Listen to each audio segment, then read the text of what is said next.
All right. Hello, and welcome back to Real Seekers, everybody. Today, I have a special treat. It's actually a follow-up show because I think last week, I forget when it was. I've done like five shows in like less than a week, so forgive me there. But I did a show with Jaime Castro and Andrew Luimes.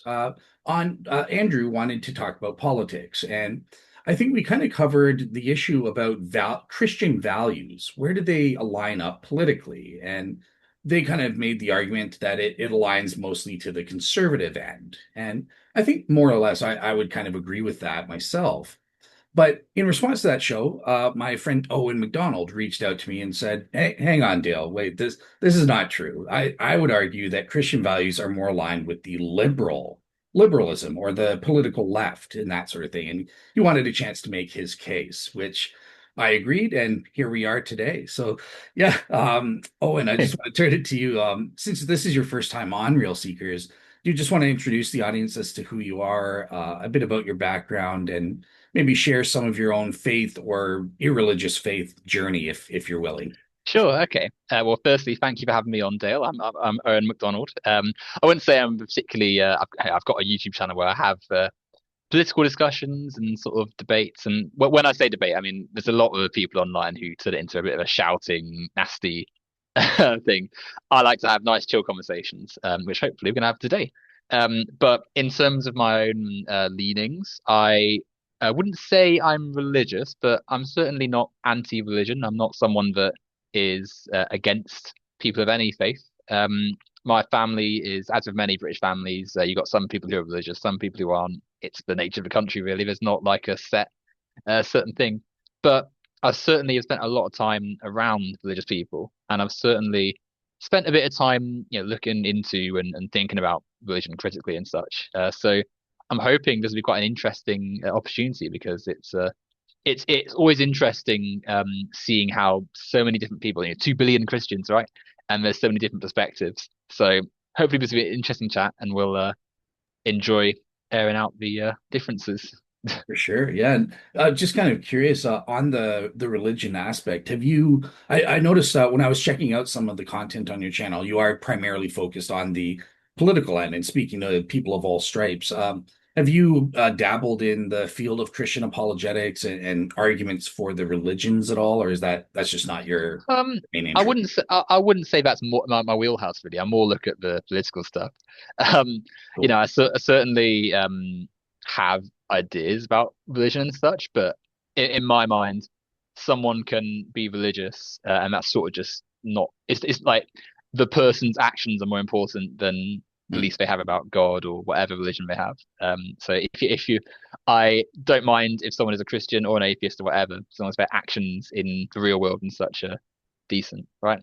Fair enough. Fair enough. Awesome. All right. Well, with that said, let's get straight into the topic of politics. And I think the first place to I want to kind of start with you is something that I didn't ask with Jamie and Andrew and a fan, Brian with an I. Hey to Brian there. He kind of mentioned in the comments, we should have started by defining what is conservatism versus liberalism and that sort of thing. So I'm kind of curious about your take like Okay. properly define these things. What are these things in terms of a proper definition of what they are?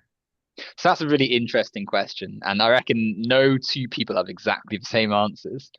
When we think about it broadly, we sort of roughly align it to left-ish and right-ish. So, the idea that it's certainly in America, um, we should put our money and resources into looking out for the little guy and setting up programs and funding through the state various things to support people, say, who are less wealthy and less able to support themselves.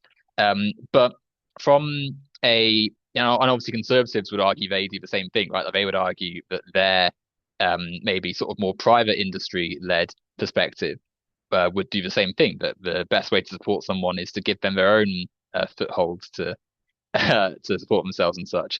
So I always think it's good to link it back to a broader sense of economics. Liberal um, can mean being gentle and relaxed and such. Like you might liberalize an economy, for instance, and you're saying deregulate it, give corporations the flexibility to act upon the market as they see fit.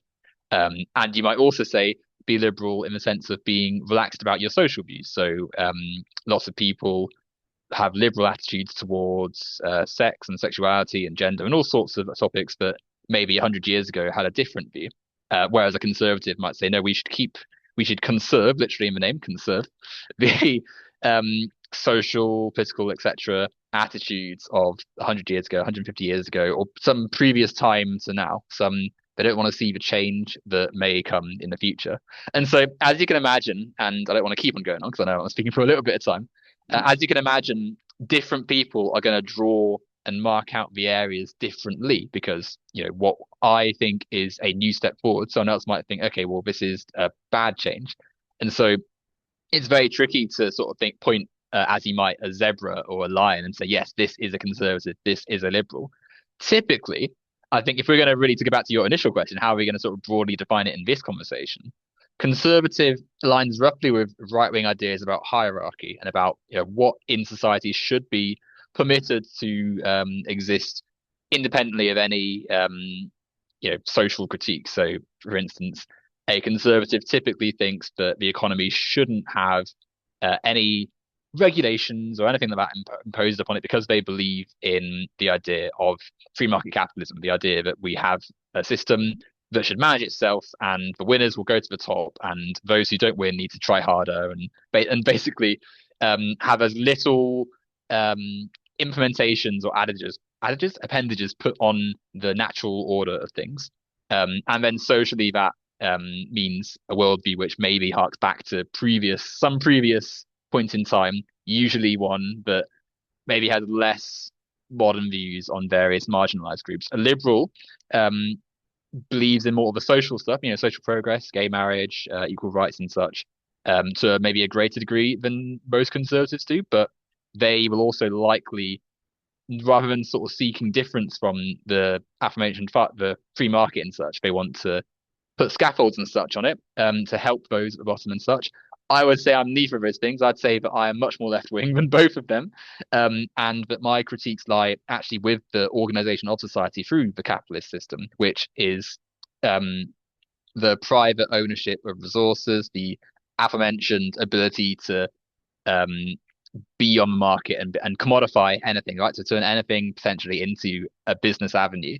I would say that society has reached a point where we're maybe needing to move beyond seeing every single element of society as a profitable resource. And so I would say that left wing and liberal aren't quite the same thing, but colloquially, because we live in a capitalist world, the left and the liberals have sort of, in many sort of minds, merged together. So they often get used interchangeably.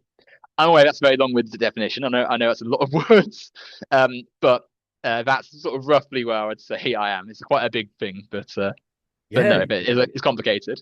I know it's interesting, and I like that. Okay, so like Jamie and Andrew, you're not necessarily tied down to any kind of like formal definition of classical liberalism. You recognize that these things can mean different things to different people, and there is sort of an evolution over time and that sort of thing as well. So we're obviously looking at kind of within a modern context what qualifies as such for us today. Yeah, I guess I'm very interested. Obviously, you wanted to talk about how do Christian values overlap with these, and I guess we could start right away with the difficult question, where you kind of approach it from what I would see as sort of a radical perspective of like get rid of capitalism altogether, kind of thing. So like, well, just out of curiosity, rather than me assume, like what is the alternative system you'd want to put in place? Would it be like a Marxist communist thing, or do you have something else in mind? Like, yeah, like what's yeah, the okay, alternative if we get rid of this? yeah, okay. So it's a fair question, right? Um, so let's start with the capitalist thing, right? Like the idea that you go into town and there's a market and the things in life like food and water and housing and all those sort of just building blocks of society are items on the market to be bought and sold for a profit. Now, in an ideal world, if everyone sort of trades and everyone gets along and everyone has that sort of just, I've got something, someone else has something else, we swap it, we get, we're both happy. Mhm. Um, we live in a world where there's a massive disparity between those who have and those who don't have. And we might not notice it straight away because we're maybe lucky to live in countries that have mostly most of their people able to read and write and living in a house or some shelter of some kind. But the grind that many people have to go through to actually be able to make ends meet, afford their monthly rent, pay their bills and such, has become such a slog. At the same time as massive corporations are wealthier than pharaohs and kings ever have been. Just like you look at Amazon and such, and it's just such a just massive hoard of wealth. And so when I say I'm anti-capitalist and say I want change, I'm envisioning a system in which the labor of people who have, worked in society and such, and everyone in society has some democratic say in what happens in that society. There's some elements of, okay, well, we have all contributed, and so in a way that's rational and gets, say, people who are experts in their field able to direct the resources. We're going to ensure everyone's got the things they basically need to survive and can manage things in society democratically. Now, I would say that falls under the label of socialist, but again, as with liberal and conservative, that term has a loaded history because there have been states in the past which have called themselves socialist and then done the not very nice things, right? Like lots of places have, in the same way that, say, North Korea calls itself a democracy, lots of states have called themselves socialist and then maybe not acted in a way that would fit that, what I've just described, people being in society democratically and having a say in what happens. Um, so in the same way that I would encourage critical analysis to that, liberal and conservative terms. So when someone says they are socialist, they usually will be referring to what I've just described. And when it's a state calling itself socialist, that usually refers to when the government takes control of an economy, and that's not a government is not the same thing as the people in that society. So yeah, TLDR for my again another long-winded answer. TLDR is that I would say socialism is roughly the ballpark of where I am. But I'm also a pragmatist, so just any steps to the left for me are decent.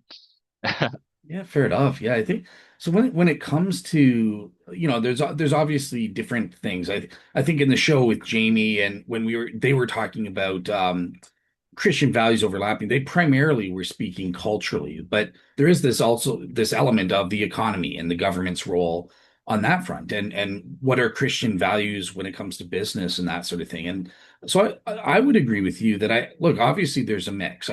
Let's say fair capitalism didn't work out so well in the 1700s and 1800s. That there do need to be some regulations, right, to control things as simple as poison in food.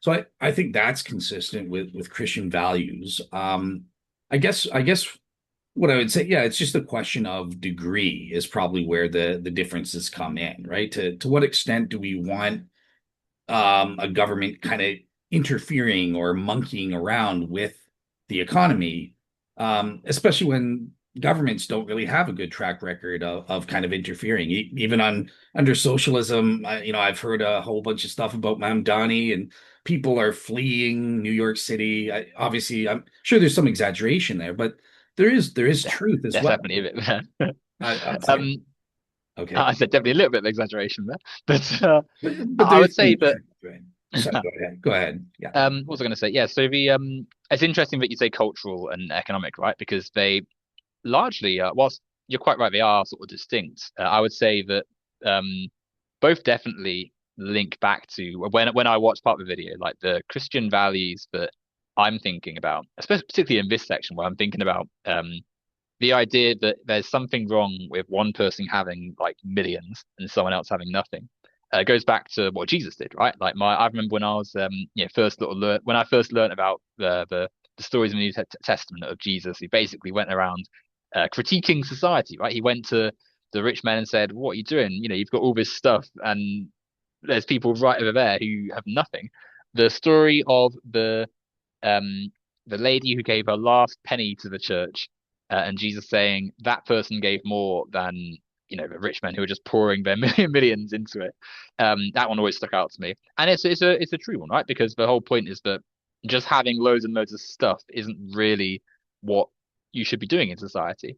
And so that to me aligns quite neatly with a left-wing perspective where we're trying to break down unjust hierarchies. And when I say an unjust hierarchy, that hierarchy obviously like is any sort of relationship where you sort of got people on top and below, right? Like I imagine a sports coach and an athlete is a just hierarchy because the sports coach is in charge and is helping that athlete become a better athlete. Um, and we would say that hierarchies in a capitalist system or a system where one person owns tons and tons of land and then like 1,000 people have to pay that person to survive at all by paying rent and stuff would be an unjust hierarchy because there's not outside of that person making money there's no real there's not like a justification for it. um and so the economic element of this I think is massively important because economy and the material needs of people shapes existence, right? Like for as much as culture exists, if people have to pay for food and drink and stuff, there's going to be some people who just can't do that because they've not got the means to. And if those means are controlled privately, if there's not some democracy over at least some elements of social resources, then we're going to see some hard times for some people. And so that's, I think, one of the main angles of critique that I would certainly bring to this conversation.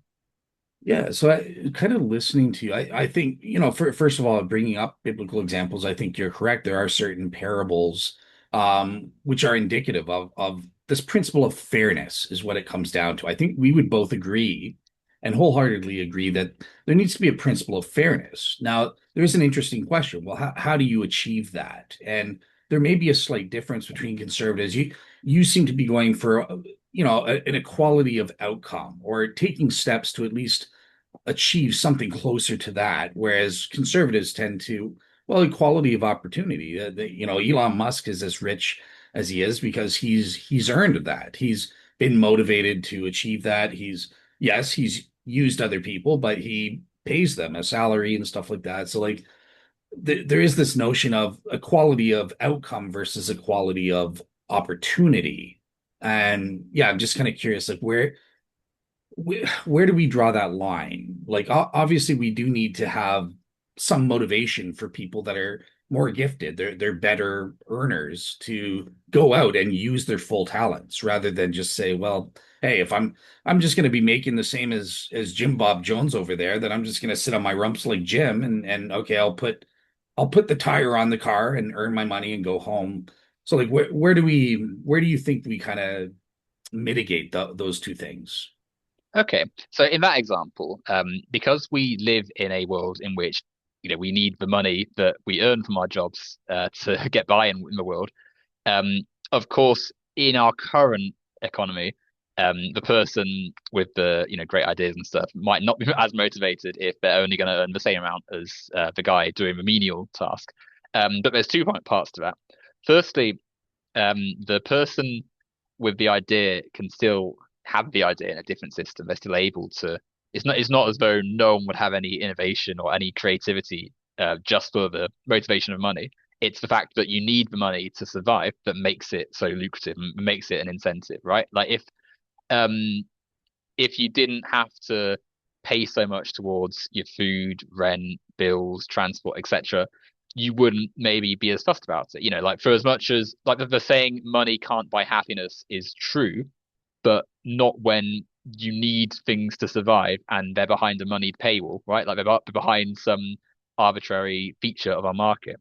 And secondly, even so, like Elon Musk is a good example, right? Because whilst he certainly, I mean, I wouldn't say I'm a big fan of his, but for as much as he can have all these amazing ideas and stuff, and he can think all these things, or more appropriately, people who work for him can think things, and he can maybe sort of market it and such.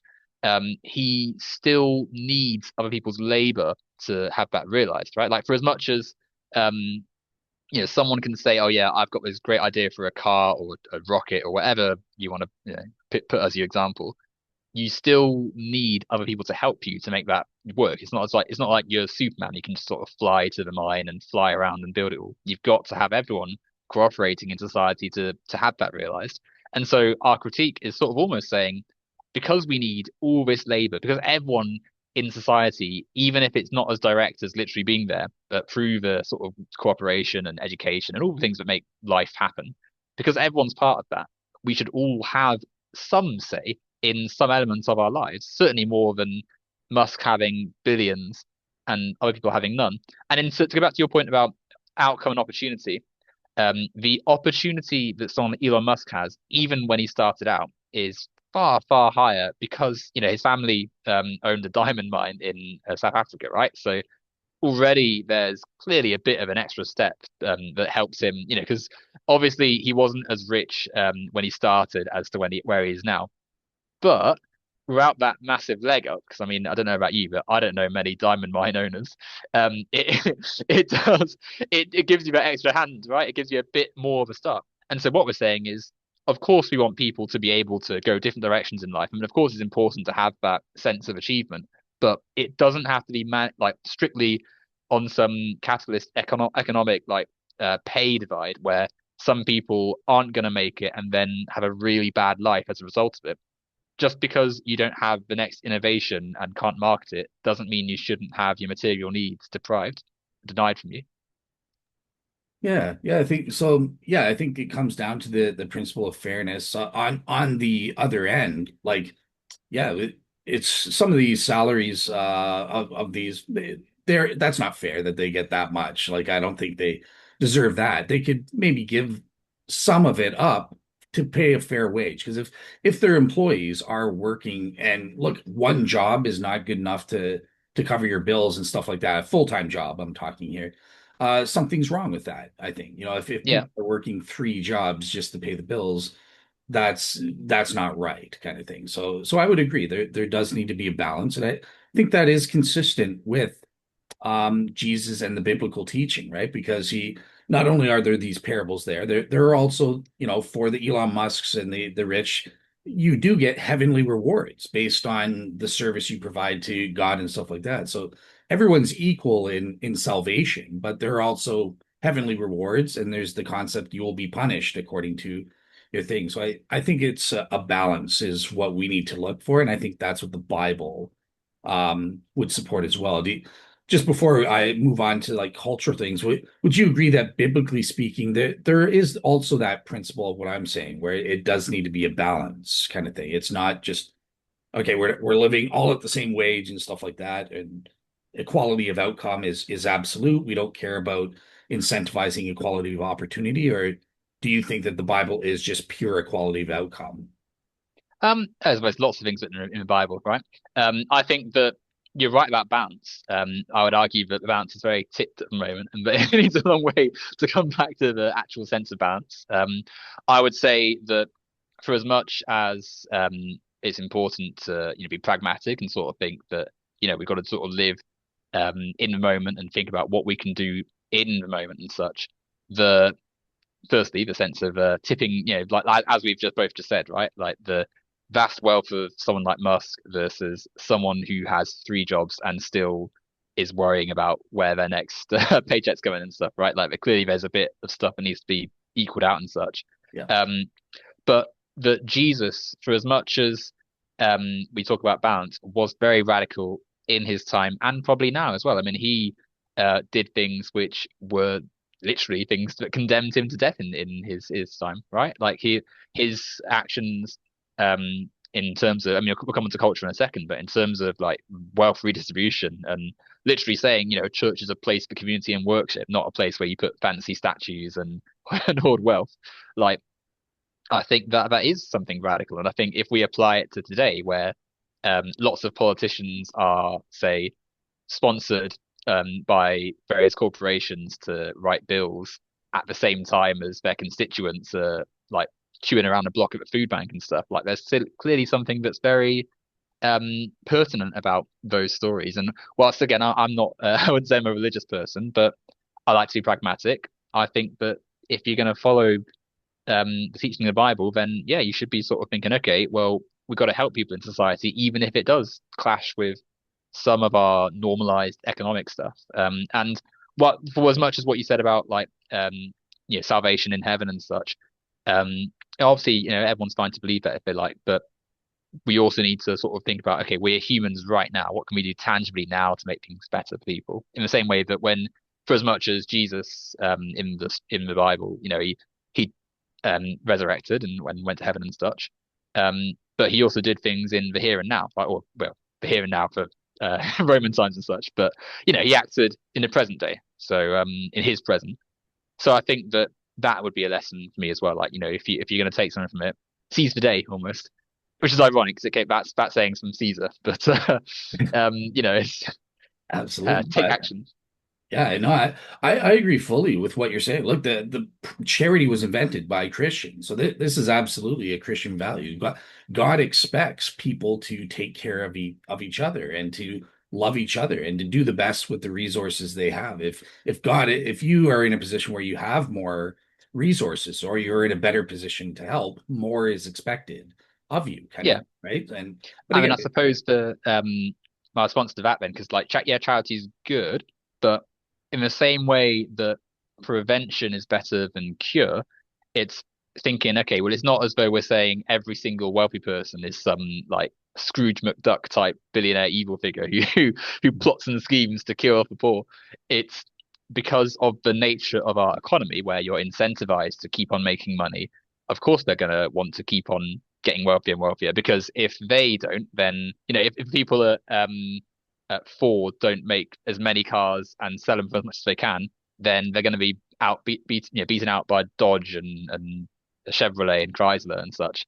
So of course they're incentivized to keep on trying to push their profits up at the expense of everyone else. So that's why we're saying if we democratize our economy and maybe, I mean, obviously that's my long-term, socialist stuff, but even just like pragmatically, just taking a few steps to the left and saying, okay, we've had quite a long time of neoliberal, deregulated, lack of intervention economy. Let's do a bit more to say, okay, there's a bit of a limit now. We're going to put more money back and resources back into public hands and democratize things, which is an intermediary, which again I would say probably needs to be a bit further. But I'm a pragmatist.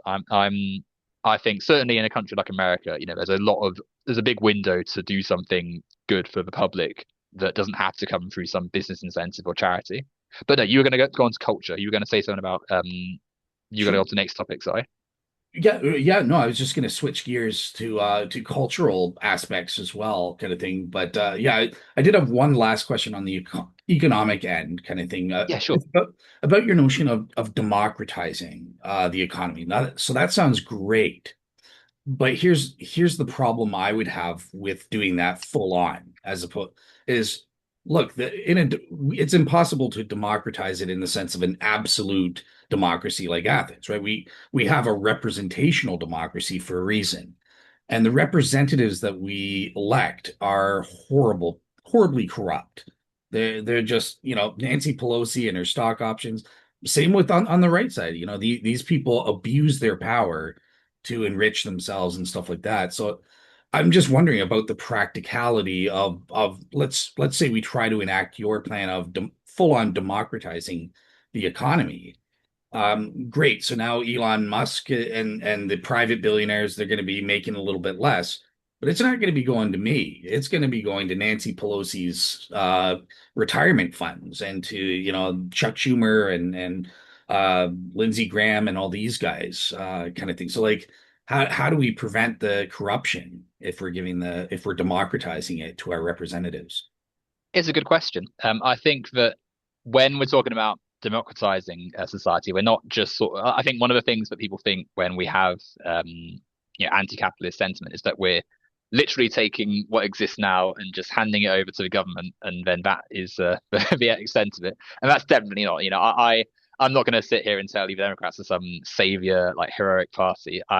I'm certainly to their left. I'm not going to. Whilst I will definitely focus on the GOP as the source of current problems, there's no love for the Democrat Party from me. What we're saying is that governments are also part of that democratizing process, right? Democratizing process because how we control resources is not democratic if it's through a system as Byzantine and bizarre as the management of government as it is currently. So, for one, if you remove the massive wealth in society being in such small hands, or such a small proportion of people, you've also removed the ability to, as we see now, lobby and buy politicians. Hmm. So the incentive of someone going into politics today, where there's a clear moneyed element to it, is also taken away by the democratizing of society, because why would you're not, if you're not going to get $1 million in the future for writing a corporate friendly bill, why would you do it?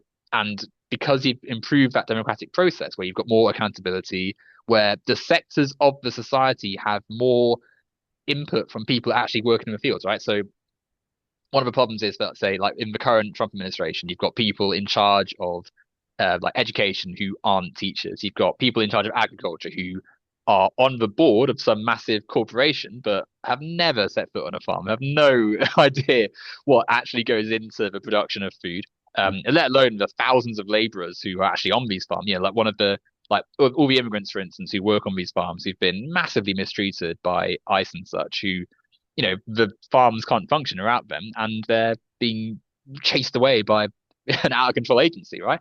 Like, or another one, um, the postal service, right? Like where you've got people try making up all these scare stories about it when the actual people working in the field aren't being paid enough and aren't treated properly.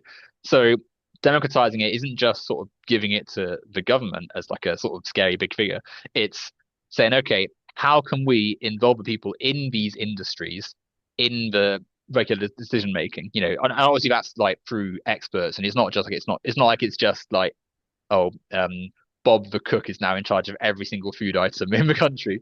Like it's something that is still, there's still like a level of accountability and a level of experts move up and have more say and such, but it still involves people in a manner that lets them get work together and such. And so to come back to your it wouldn't be you getting the billions back, it would be someone like a Pelosi or anyone sort of in government.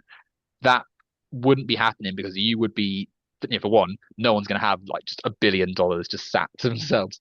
But for two, you are involved in, I mean, I don't know what industry you work in, but you're, there's some element of a link between you and your labor and the produce of that labor through the means of your industry. So, like for instance, if you were someone who worked in a factory plant, making cars, Mhm. instead of the owner of Ford having a nice fancy yacht somewhere in the Mediterranean and you having to pay an extortionate electricity bill, the direction of the materials and such is somewhat controlled by you. You've got a vote, maybe you've got a discussion you can have, and critically, things like water, rent, education, they're not priced off. So you've got more ability to participate in society because you aren't putting so much money straight into a few material needs that the same people that make $1 billion are also controlling. So yeah, it's a wholesale societal shift, and it's one that admittedly, it is a lot to imagine from where we are now, but through pushing left and even in small steps, I believe that it is possible in the future, and it's certainly if we all work for it. But yeah, that was a bit of a tangent, and you can No, ask your question about culture now if you'd like to. absolutely. Yeah, yeah. So when it comes to cultural and moral things, I think this is primarily what I was talking about with Jaime and Andrew, where they see this overlap between conservatism values and Christian values. And I just want to start by asking you one I something that we didn't address, if you don't mind, but one that I think is Of really course, important, and I think it actually violates an essential Christian value. And that comes down to the notion of atonement of sin and forgiveness of that sin, right? Once somebody repents, you forgive them for their sins in actuality. And in terms of the modern political landscape, so using liberalism and conservatism and not the proper definitions, but just sort of applying it, like people on the left through things like critical race theory and reparations and these no like indigenous land rights, which has gone to I don't know if you know what's going on in Canada. It's an absurd degree, like literally in the province of BC, to appease past sins and stuff like that. The government says Indian land rights are more trump private property rights in the province of BC. That is insane.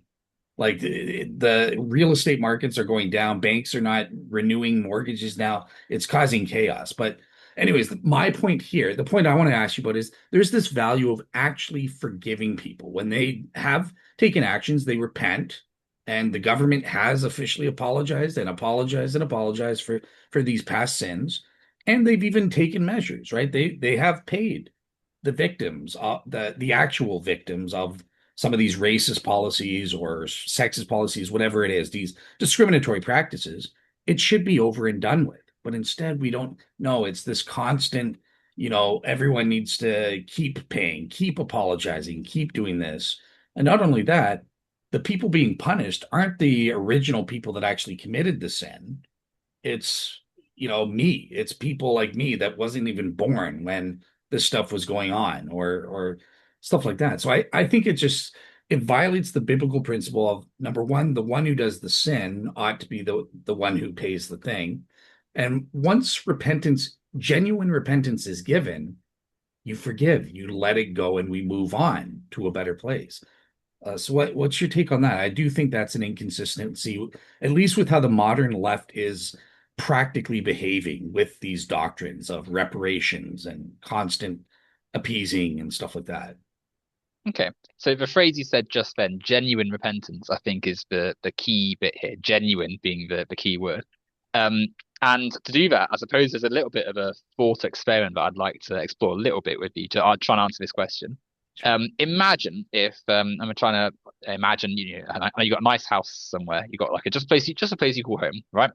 And then one day, a big bulldozer comes and just steamrolls it over, and does so with the whole street actually. And you're like, what's going on? And you and your family go outside, and some guy in a Rolls Royce is there, and he says, "Oh, this is my new freeway. I'm just building this just right here. It's a perfect place for it."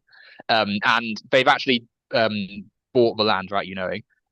Without anyone telling you, they've done this and just put a massive highway, motorway, right where your house was.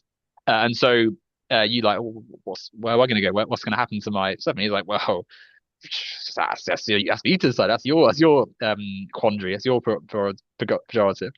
Um, and so after like a decade passes where you've had to just like find somewhere else to go. A decade later, this guy's son's now in charge of the company. And he's like, yeah, I hold my hands up. That was a bit shitty of me. I wasn't very nice then. I'm sorry. Does that really equal? And yeah, maybe they when you're like, well, this isn't really much. They say, oh, don't worry, I'll write you a check, and they toss $100 your way. Does that quite equate to firstly the actual traumatic incident of your house just being like obliterated and a big motorway being put there?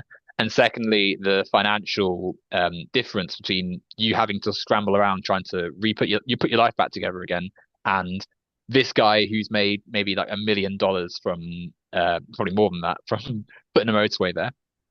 Mhm. Would an apology in the form of just some maybe a platitude, and if you're lucky, some fraction of the millions made since they put the motorway there equate to a proper Well, apology, Uh, so, atonement? so, so no, I think it depends on the circumstances, but look, expropriation is legal, at least here in Canada, and I would imagine in the US. And the way it works, or it's supposed to work, what I would think is the fair thing is that, okay, if we genuinely need this land to build a highway for the common good, that's cool. That trumps my private property rights.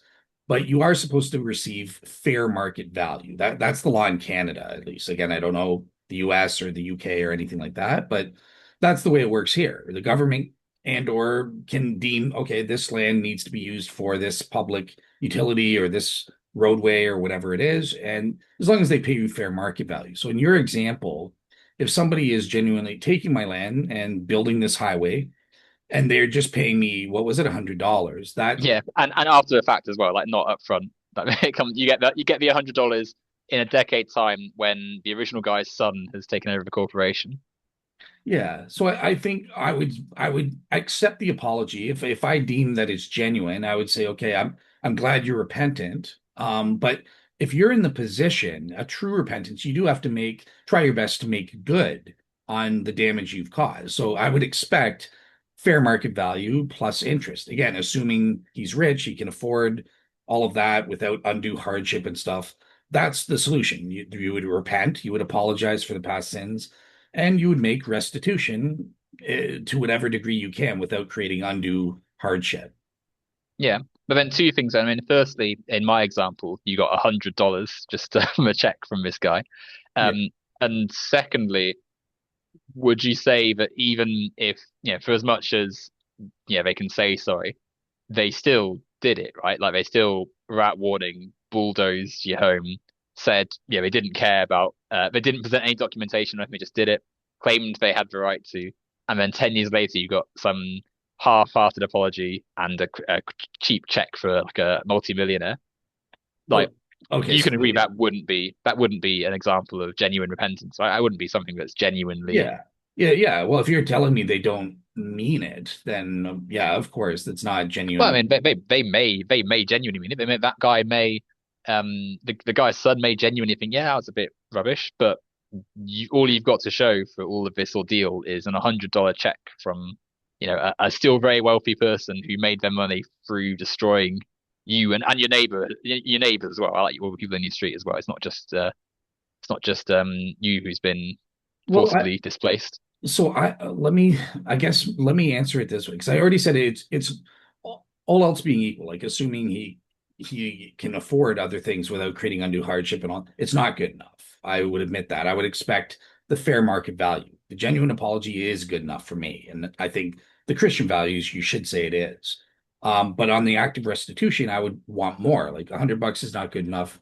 You need to give me fair market value plus interest for the 10 years kind of thing. Now, if it would cause undue hardship, and I think this is what's happening in with governments having to pay out. I mean, look, they're not giving $100; they're giving billions and billions and billions of dollars over and over and over again. I wouldn't quite To say billions. And I mean, like you said earlier, right? Like it's not as though when they pledge X amount of money to some cause, they're giving it directly to the people on the ground who are, the correct, actual um the descendants of such. Sorry to cut you off then, but like the reason I make the analogy is because when we think about the past, you said past sins, right? Like it's not as though it's one or two people that have been as I said, like sort of inconvenienced, and then a decade later, it's active slavery and genocide and removal of, and it's not even as though they're, because in my example, right, the guy showed up and sort of just said, right, clear off, I'm bulldozing it. In this example, they just showed up and killed him off the land and such, and all and slavery and the forcible internment of these people, the disenfranchisement, the fact that they're only just now, centuries later, partially saying, yeah, maybe we should do something about this, and throwing the occasional sum of money, which is a fraction of the stuff they've made from benefiting from all of this, suggests to me that calling it genuine repentance is not really apt, right? Because it's not as though they're giving up the thing they've benefited from it. Like if they were genuinely sorry and they wanted to show it and actually sort of have any weight, they'd also say, okay, well, you are now included in the benefits we have got from, make it that bulldozing and getting rid of your land and turning it into our stuff, right? yeah, but I mean, they are contribute participants and they've benefit. Look, African Americans have benefited from the slavery practice. They've been immensely harmed by it, but there have been Um, benefits that have come about historically that benefit them. Again, well, I not would from the agree that it's slavery though. not. Sorry. They haven't benefited from the slavery though, because that's the systemic racism is what of slavery, Jim Crow, segregation, etc. Like that didn't. You could have had all the things in America now without the slavery. Like it's like if Yeah, yeah. You could. There's a counterfactual world where, for example, African Americans benefit from the roads, right? The government built roads, and that was used through some of the profit made from slavery. If you trace it all the way back in time, there's some loose causal connection there. So in that loose way, I'm not arguing that, oh yeah, well, slavery is good and therefore, African Americans should be grateful. No, I think overall there was more harm, a lot more harm caused by slavery. It was bad kind of thing, right? And it would have been a better world if we never had it, kind of thing, mm, at least from a moral perspective.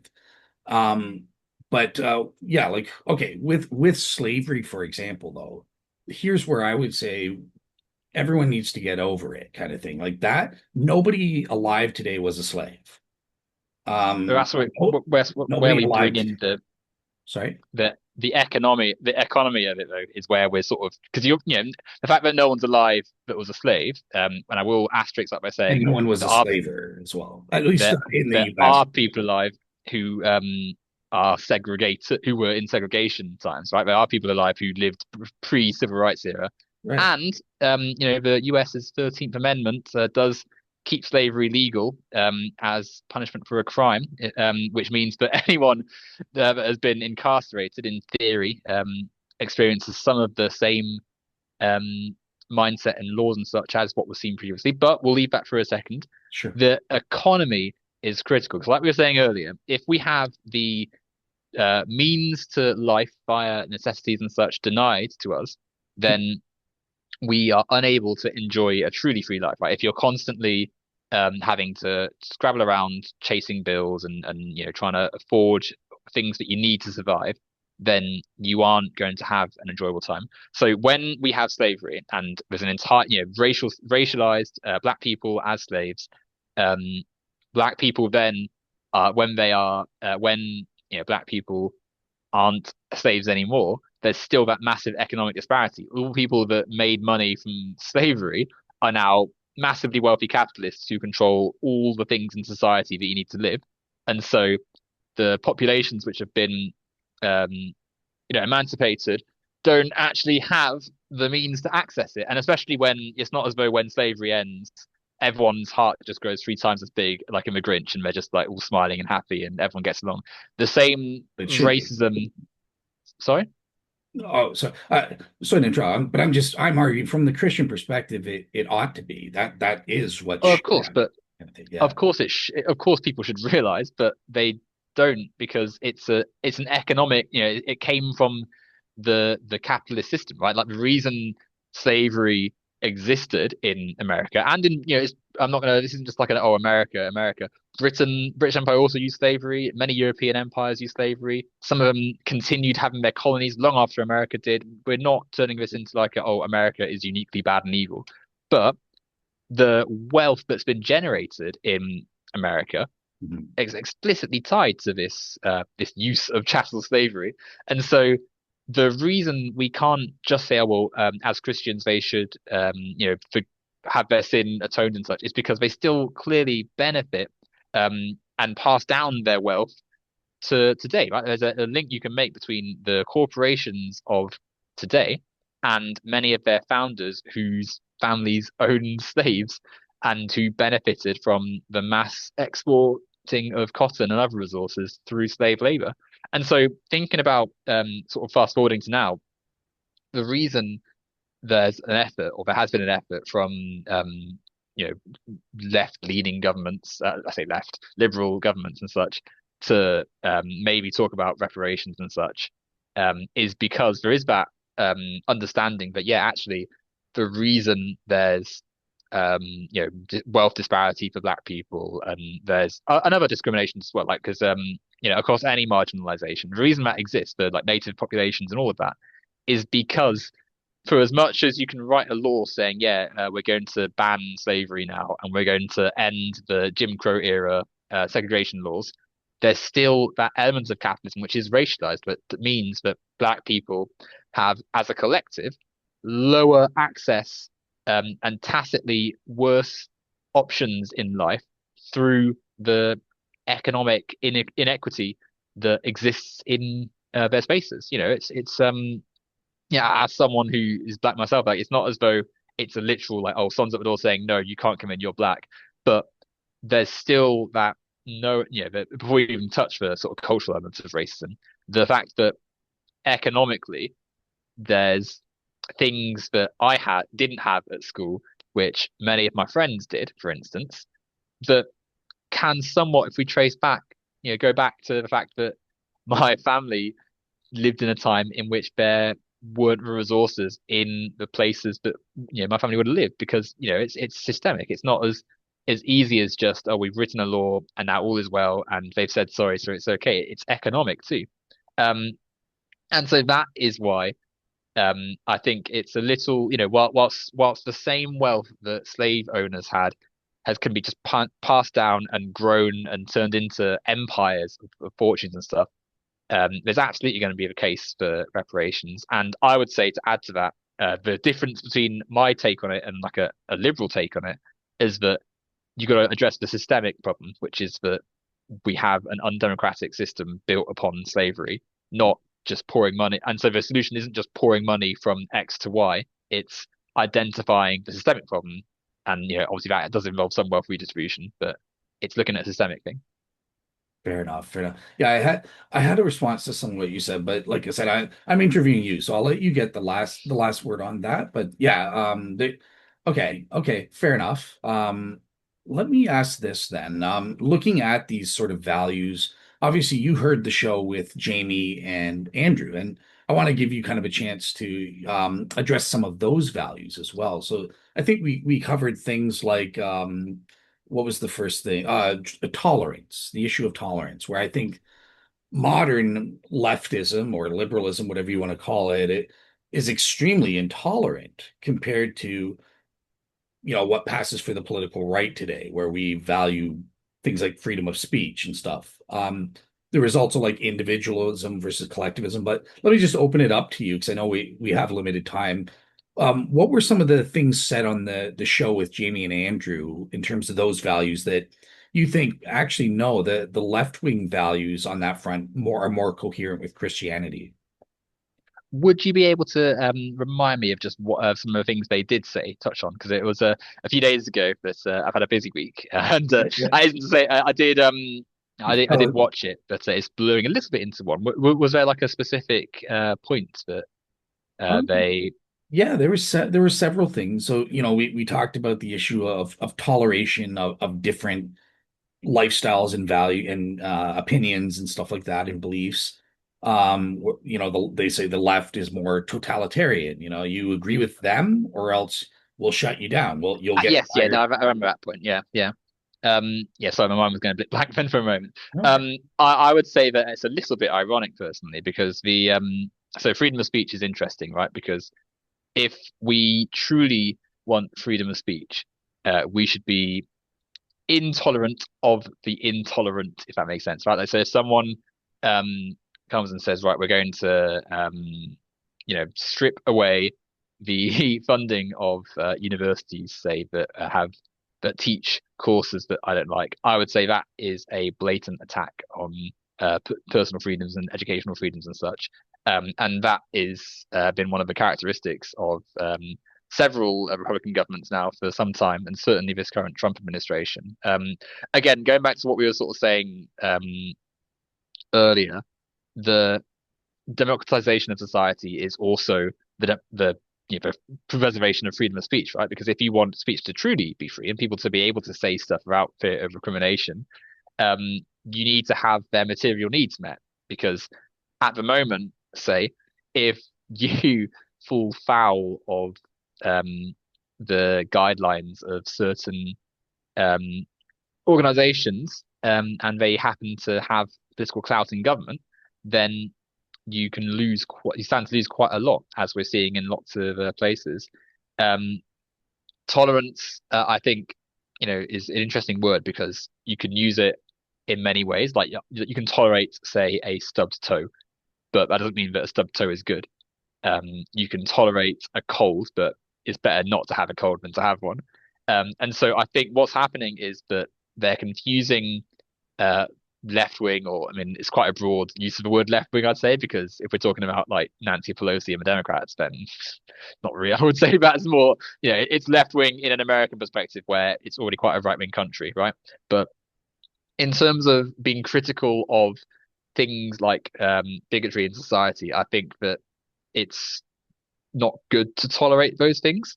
So of course there's going to like from a reductive point of view, like I think it's you could call it intolerant, but like in the same way that a person shouldn't tolerate having unclean hands and so should wash them, people shouldn't tolerate things like bigotry and therefore should work to deconstruct it and to oppose it and such.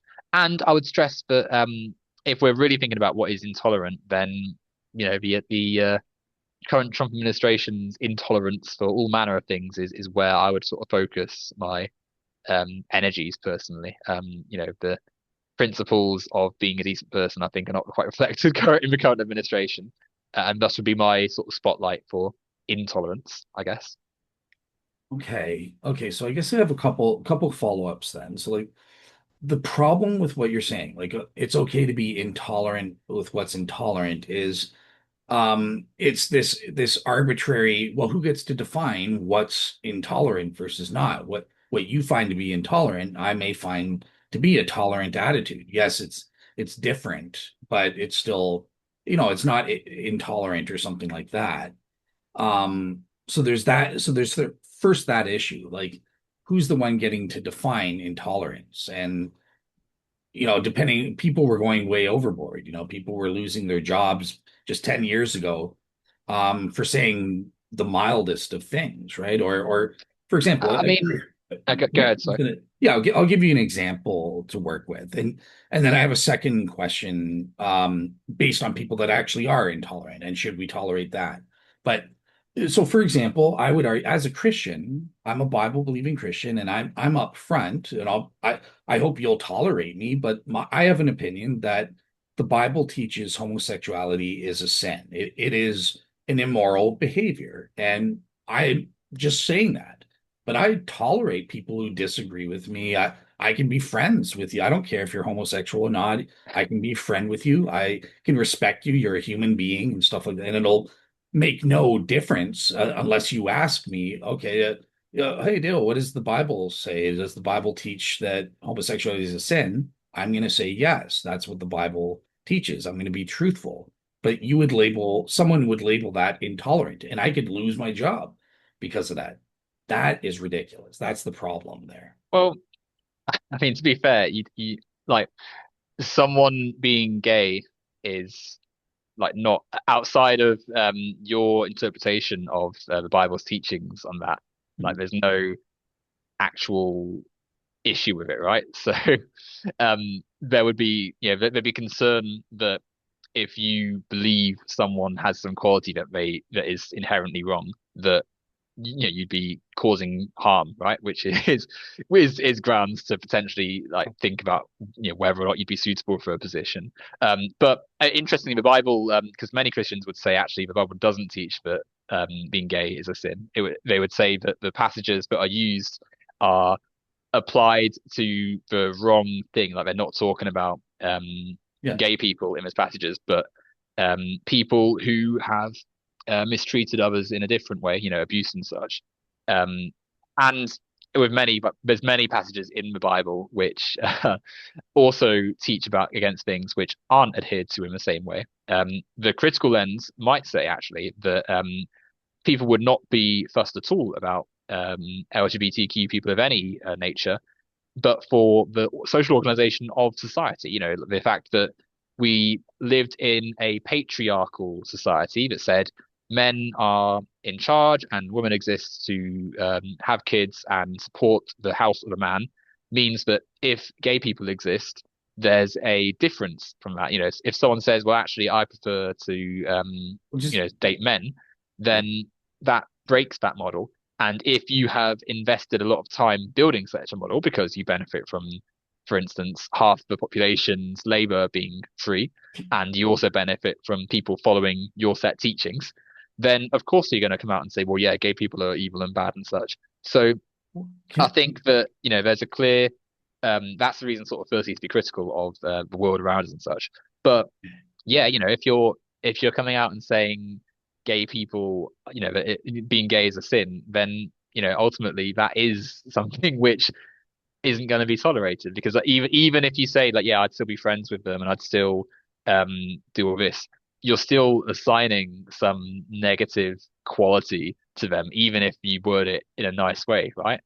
so what? Yeah, I mean, you're so in the first place. Okay, I just wanted to follow up with this. Let's pretend for this sake of our, and again, I know the biblical scholars, but I won't get into a debate with you. Let's pretend I'm wrong, right? Let's pretend I think homosexuality is a sin. It's in fact not a sin. And guess I'm wrong in the Bible. The Bible teaches homosexuality between two consensual adults is a good thing.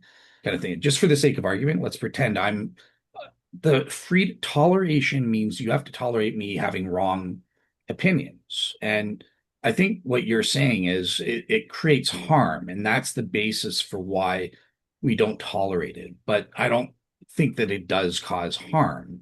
That's ridiculous. I could say that it causes me harm anytime someone disagrees with me and says Christianity's not true or Jesus never existed. So should I be intolerant towards Jesus mythicists? Should it be against the law? Should they lose their jobs? No.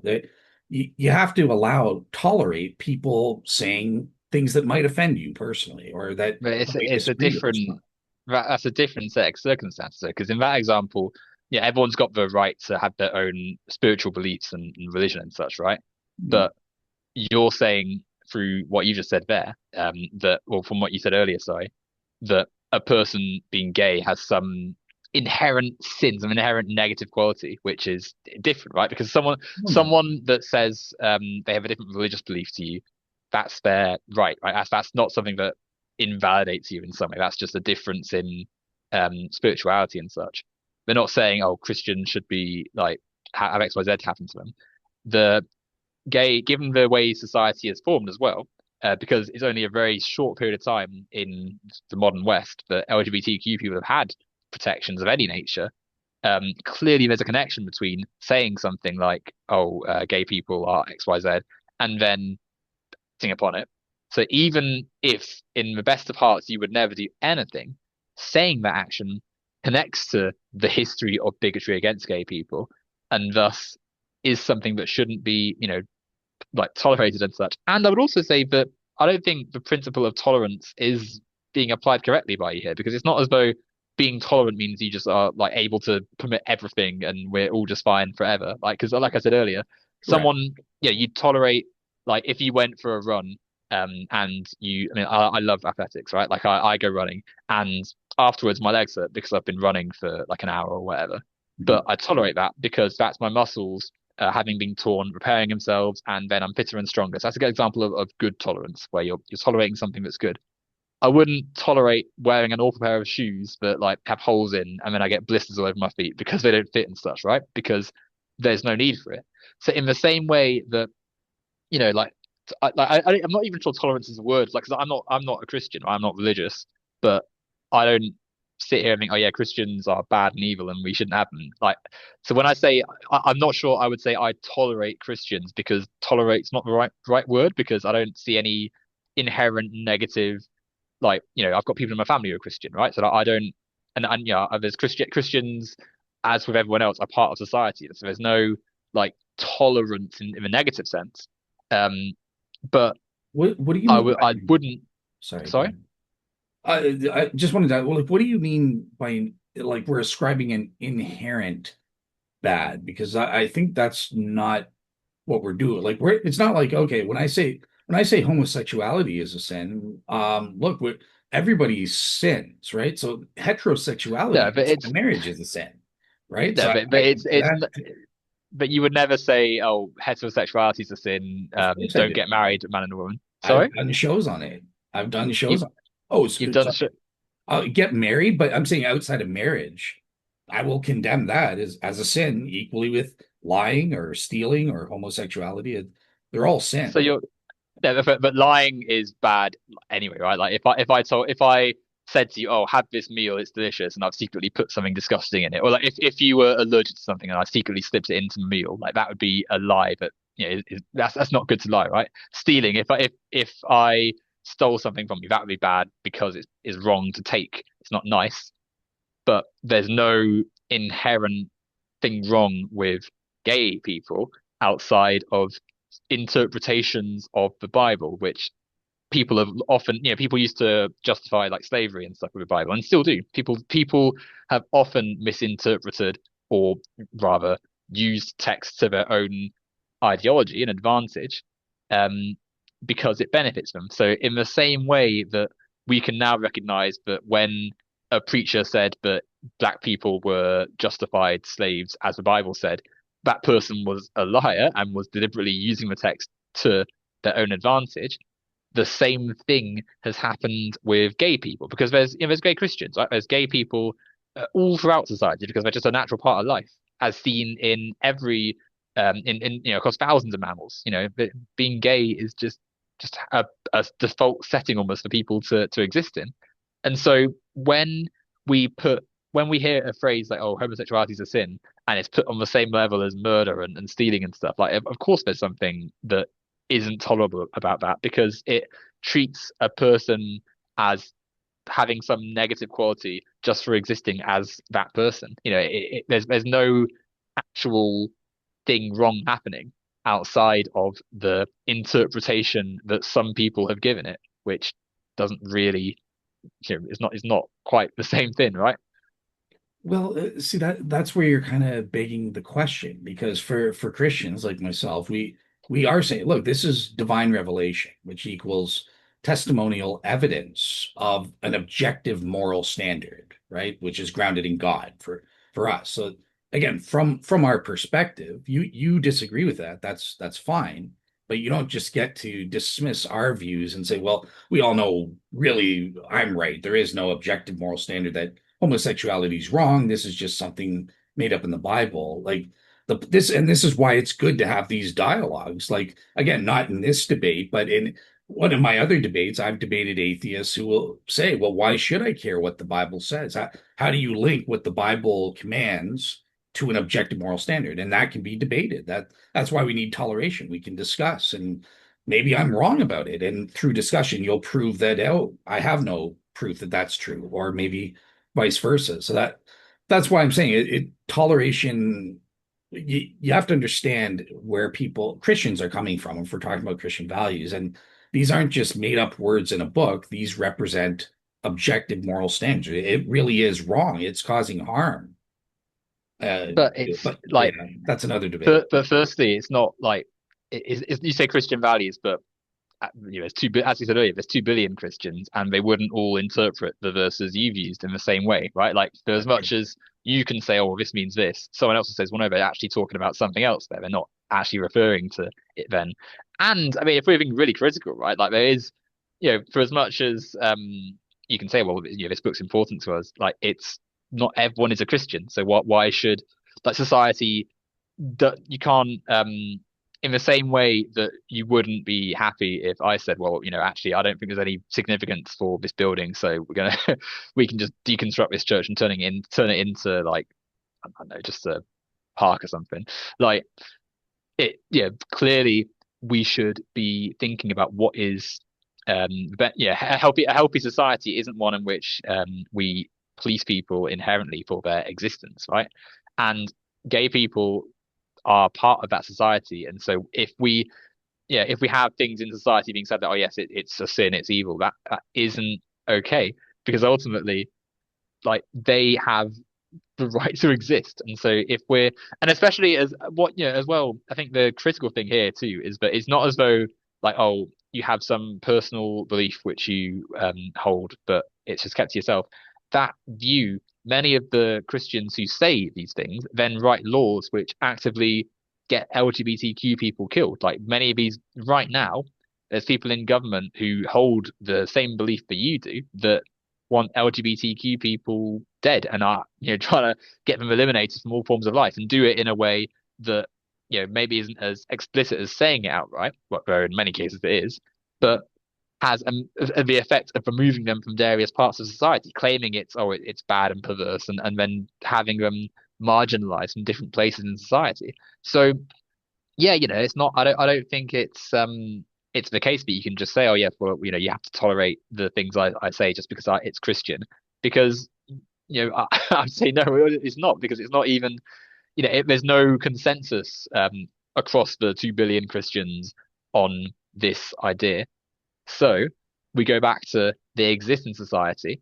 They are as much a part of society as everyone else, and therefore should not have to face in the same way that a straight person shouldn't. If it were the other way around, and it was like, oh yes, you have a wife, so you can't come into this place and you can't access all the same stuff we can. That shouldn't be okay in this society, where LGBTQ people have faced the societal discrimination. They shouldn't have to tolerate the various forms of discrimination. And so, that view that, oh, it's a sin or whatever, is again going to be contested, and critically is going to be not tolerated in any setting beyond the minds in which it is produced, right? So I guess just a couple things, and then I'll move on. I totally agree with you that, and it's a misunderstanding because the LGBTQ falsely, I would say, kind of equate, and it's a diminishment on their value as human beings, actually, and as persons. I see them as a person, but you said I'm denying their existence. I'm not. I'm denying the morally justified nature of their sexuality or their Well, sexual which is another proclivity. way of saying it, right? Like what is the No, sin that you're focusing on? Like what is the actual sin that what's I don't even call it a sin that they're gay, kind of thing. It's not a sin on their part because they can't choose that. It's still wrong. It's not the proper but way God designed. why though? Why? It's not the way God designed human beings. God designed creatures to be male and female, and within human sexuality, only within the context of marriage. So even a man and But a woman.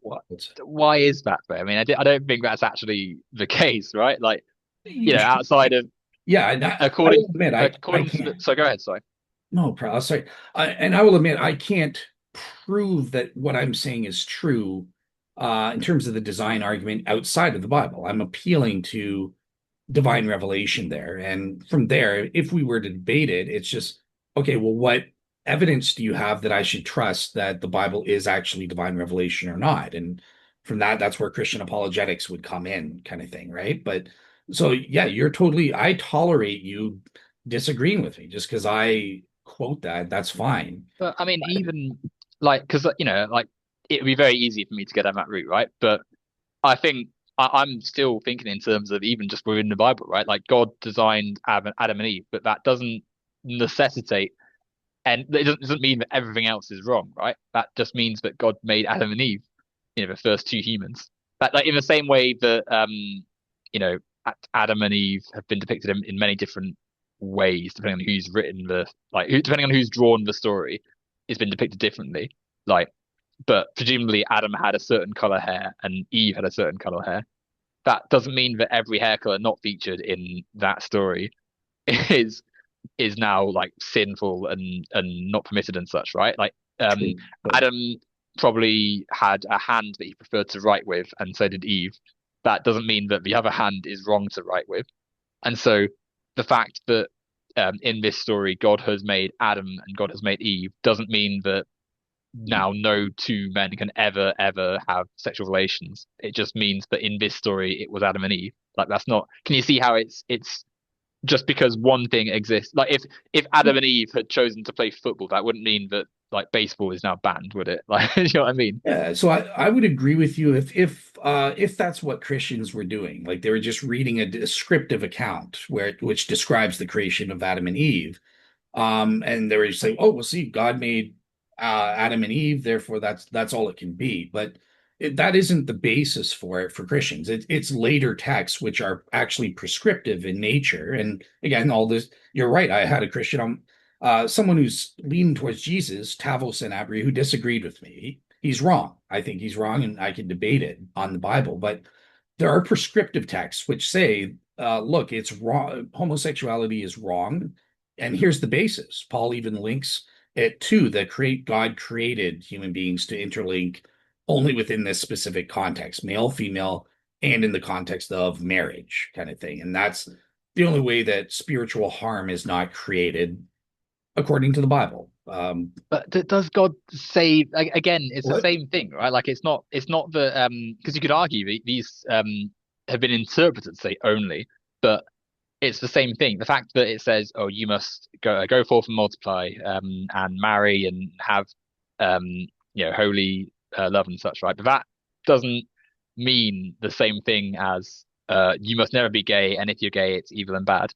Like that just mean like for instance, you could say, we live in times where many people are horrible and nasty.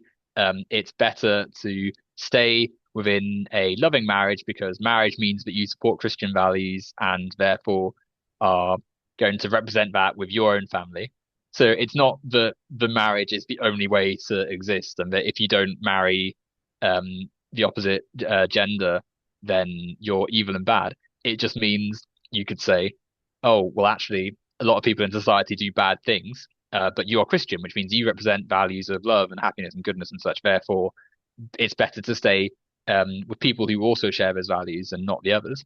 And it was also, it's also not like I don't think even as explicit as saying, "Oh yes, gay people are evil and sinful," because you could argue that the things they're focusing on are the violence of the relationships in question, not the actual. In the same way that, like, if you read a text that said a Frenchman shot someone today, you would not focus on the French part, right? Like you wouldn't say, "Oh yes, France is now a nation of evil and sin."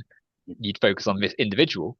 So in the same way, the people of the stories who maybe are doing bad things are the focus rather than the the now unrelated acts today, which are the same as any other act that is also found across nature for people who like, it's not even as though there's like, oh, it's only humans. It's just an actual part of life, right? Like if we're mammals, we're sexual creatures. We reproduce sexually. We have sexual desires.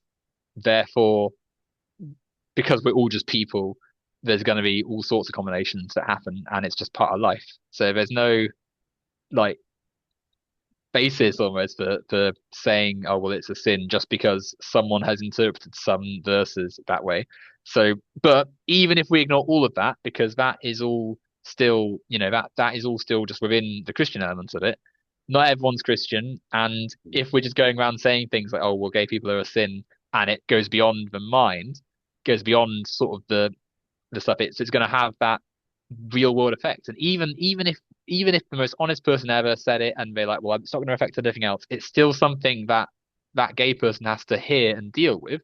And that's not okay. Like in the same way that if someone had a religious belief that black people were inferior, like that wouldn't be an okay thing just to go around saying in society. And so it's the same thing for anyone. Yeah. Okay. Okay. So let me just ask this follow-up question. I'll let you get away with certain things here because I want you to get the last word. I'm interviewing you, but I'm just curious this way. Let's put it this way. Um, let's pretend I can prove to you that the correct interpretation is that the Bible teaches homosexuality or practicing homosexuality, to be as technical as and precise as possible, is immoral. Further, I prove to you on a balance of probabilities where you are convinced, based on evidence, that this command was uttered by a morally perfect God. Um, if I could establish those two elements, would you then be okay with saying, yeah, guess what? I was wrong this whole time. Practicing homosexuality is a sin, and yes, it offends people, but now I know, like, would that be an So acceptable way to change people's minds? I'm just trying to say, so like, you're saying so the two premises are if you prove the Bible said 100% that practicing homosexuality is a or, sin, and the second premise is what was the second premise? Sorry, that if and it also that command was issued by a morally perfect God. so how are we defining morally perfect? Sorry, like where's because I would say I mean it's a bit like saying if you could prove that murder was right and that murder was actually good, like it's if in this world I had a completely different worldview, then like I like it's almost like redundant, right? But okay, let's say that in this world, I'll accept your premises, right? Like so that the Bible says this, and now God has said it. I would then put the question to God. I'd say, well, hang on a second. What does the actions written in this biblical account have to do with just some average person today who's got, a man with a husband, for instance?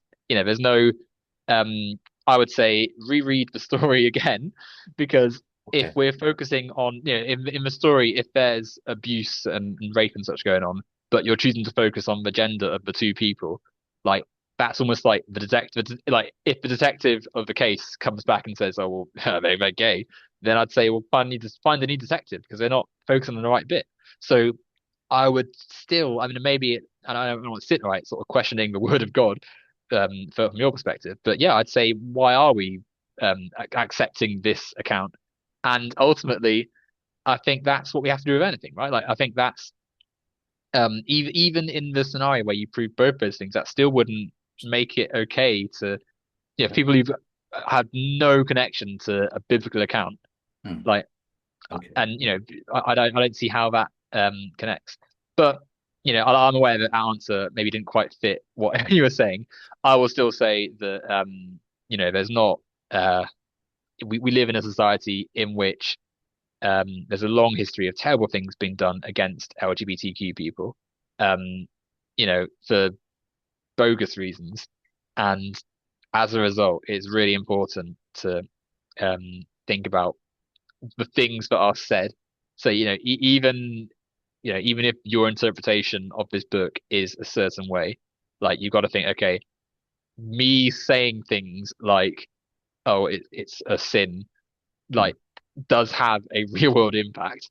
And it's beyond just like if I said, "Oh, I don't think cricket's a fun game," which I don't agree with. I think cricket's fantastic. But if I said, I'm trying to think American, for example, now, if I said, "Oh, American football's not that good," like that is something someone can get past because it doesn't have any real world effect really. Like it's not as though me saying that's going to ruin someone's sports career, but someone saying what you said earlier, but it's sin and you shouldn't practice it, does have an effect on the average gay person, even in a small way, because even if it's just said once and you do nothing else to them again, that's still just something in their just something natural, something that's part of their life that has no Hmm. negative effect in their life being targeted and attacked, and it can affect their job opportunities, it can affect their employment, their safety in society, and just their mental well-being, and it's just not nice. So, yeah, I think there's lots of reasons. Even if I were to accept the argumentation you've made, which yeah, so I'd say I don't accept it. Um, Okay. there's no reason to go through life sort of Just with that. Oh yes, I should be able to say it, and everyone should tolerate it as well.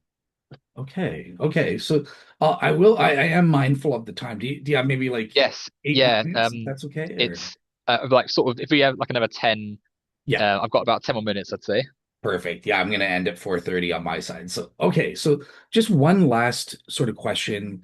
And I told you. So now let's talk about a view that both you and I would agree is an immoral opinion. It is an intolerant opinion, or it's a wrong opinion. I think you gave the example. I forget what you said. Something about black people, like a racist belief about like black being black is a sin, or something like Yeah, that. Just yeah. for so let's use that. You and I would agree that's total nonsense. That's racist. But I would disagree with you. I would still think society needs that guy should not lose his job. Again, as if he has that sincere belief, he's wrong. It's an immoral belief. I would condemn him personally, but I wouldn't fire him from his job. I wouldn't say society, oh, he has to go to jail because he has this mistaken, racist, immoral belief. And here's the question that I want to get to you. Here's why I think you're wrong on all these things and you're being intolerant, immorally so and illegally so, in fact. It's my basis for when we interfere. When is a provable harm coming? When do we like us mitigate somebody and take away their rights to free speech and stuff? In Canada, we have this thing called the Oakes test, right? So number one, you have to prove three things before we would even dare think of imposing our will on you and taking away your rights to have immoral, stupid beliefs. You're allowed to be an idiot. We have the freedom to do that, right? To be racist, whatever. And before you do that, so there's number one, you have to prove that a given statement or something like that, or beliefs or whatever, actually provably and directly lead to the harm being said. You can't go through indirect, circuitous. I said that wrong. Indirect means, such as the way you're doing with gays and stuff like that. I could have argued, well, tons of Christians are getting discriminated against. They're suicidal. I can prove all of the things you did with homosexuals applies to Christians if you don't let us say that about homosexuality and stuff, right? So it needs to be more direct proof that a court of law would recognize. Number two, the mitigation of your right has to be proportional to the with respect to the amount of damage that's being caused, right? So you limit the right only to the sufficient degree to prevent that harm from coming about. You don't go overboard and, fire someone because they said something, I think being black is a sin. Should they lose their livelihood? Their children should be starving to death all because they said that stupid thing and stuff in their private, you know what I mean? Um, and then there's a third thing that I'm forgetting right now, but there is a legal test, is what I'm trying to get, and I think that legal test is the proper basis. We've become on the left way too. If you just say anything I disagree with, even you know, the most minor of things, you're fired. But yeah, I'll shut I up mean, and I wouldn't say being black is a sin is a minor thing personally. oh, I would sure. say that I would question the ability of that person to be in many capacity jobs because, like, it's not as though when you exist in society when and you say things that has an impact, right? Like if you got onto a plane and the pilot said, "Hey, I don't actually believe in Newton's theory of gravity. I actually have my own way of doing it." Like, and then you see him going into the cockpit, like there's some doubt put in your mind. You think, okay, this is a curious fellow. Maybe they should be making announcements like that to the whole world. Maybe that's going to put people at risk. Um, and ultimately, racism is a social wrong, and it's not okay to have that in spaces in society. And so when someone's just openly saying this stuff, if it is just allowed to sit there unquestioned and just, or you can be racist and there's no societal consequence for it, then, you get more racist the next day and more and more and more. And then you end up with really bad situations. You end up you're taking steps backwards and ending up in a time when, there's much, much more harm done to, in this case, black people, but any marginalized group that faces it.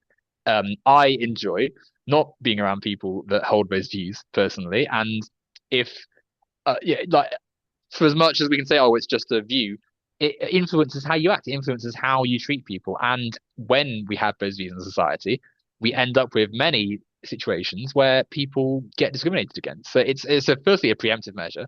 Secondly, in terms of a test, like you say there's like a test in Canada and such, that is still ultimately people applying it themselves subjectively in a court of law, right? Like the jury or the judge or whatever. Um, so you could still like if in this case like this guy's come out and said this and then they lose their job and it's gone to court or whatever, they can still say, okay, this person chose to make a load of racist comments and their employer said, well, we don't want to continue paying you.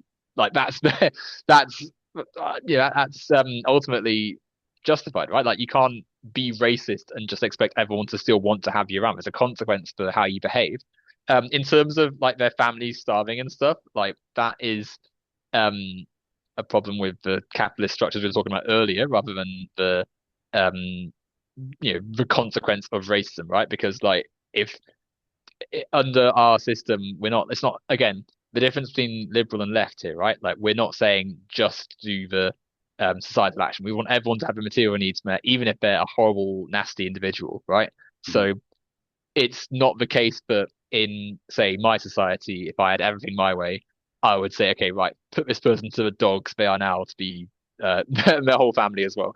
No, but at the same time, there is a need for a consequence, right? You can't, if everyone just is allowed to say whatever they like and there's nothing ever that comes from it, then you're going to attract people and encourage people who have abhorrent views. And it's in our interest not to have that. Like if someone said something disgusting about like children, for instance, no one would have any problem saying, yeah, you shouldn't be in this position. So it's the same with any social ill. Racism is something which is not okay. And if you say racist stuff, then there's going to be consequences.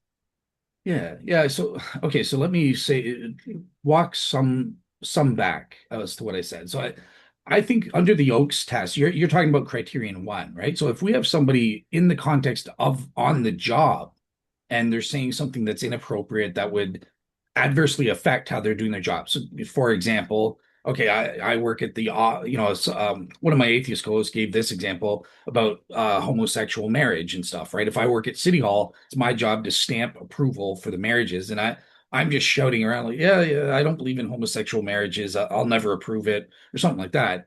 This is something that is directly impacting on my job performance. So in that front, absolutely, I can be fired for holding my beliefs. But in a different context, I think it's too remote. It's not a provable direct link. If, oh, I say, if I have my proven work record of every marriage that goes through, homosexual or not, I stamp it. I stamp the approval for it. But in a tweet, a private tweet, I said, "Oh, I don't believe in any of these gay people should be getting married. It's an abomination.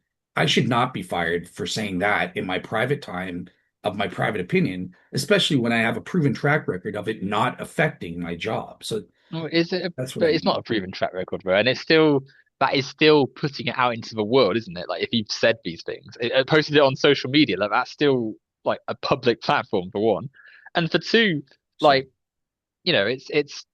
it's still a negative, especially like if a government official, like if you're literally responsible for something which everyone has to use, and you're posting this stuff and you're saying these things, how on earth can someone say, okay, this person's character is someone we can trust to do the neutral acts of the state, right?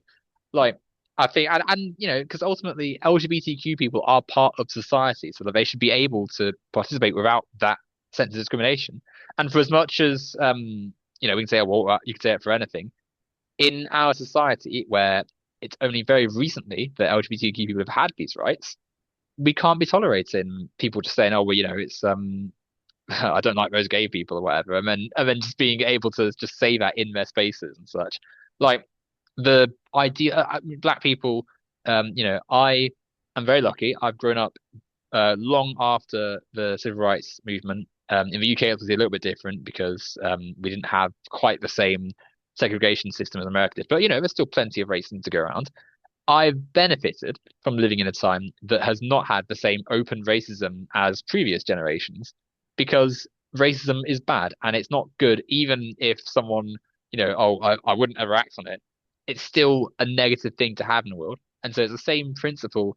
If if you are found to have these views, if you post on social media or you've been mouthing off at the pub or whatever and saying all these horrible stuff, these horrible things, then yeah, of course, people are going to say, okay, well, the reaction to that now is, unfortunately, you're not going to be part of our team anymore because the things you've said cause harm, even in some small way, to others, and are unpleasant things incompatible with a society for all, which is what, ultimately, to go back to the religious element of it for a second, if God made all humans and all in his image, then that includes gay people. That's everyone. That's not just ones that some people like. It's all.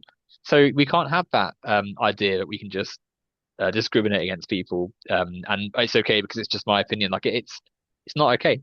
And I will say that I do unfortunately need to yeah, no problem. dash. I was keep yeah, I So was yeah, no, I just want to say, yeah, thank you very much for coming on. And I hope you enjoyed the conversation. Like this is the way I think it should go, right? Like we sometimes we have disagreements and stuff like that, but we can talk it out respectfully, civilly, and calmly, and even strongly disagree. So, yeah, I hope you appreciated your time on your end. yeah, I think it was nice. But I do wish that you. I mean, clearly you've got some views on gay people. It's a bit of a shame because I think it's like it's ironic that you would say that it's good to talk respectfully and stuff, and then say some of the stuff you did about gay people because other than that, there wasn't like to me like it's LGBTQ people are part of society, and so I'd be gutted if they lost that place by virtue of being sort of called sinners and such just for them existing. So it's a shame. But apart from that, thank you for having me on, and yeah, thanks again for your time. Yeah, no problem. Yeah, you're welcome back anytime for any other topics you want. So, all right, take care. And just so everybody knows, next week, what do I have? I have no idea. I've got a bunch of stuff coming out, but yeah, check out Mike Lacona's channel. He interviewed me on the Shroud of Turin, and so you can see that up there. But otherwise, have a great week, everybody, and take care.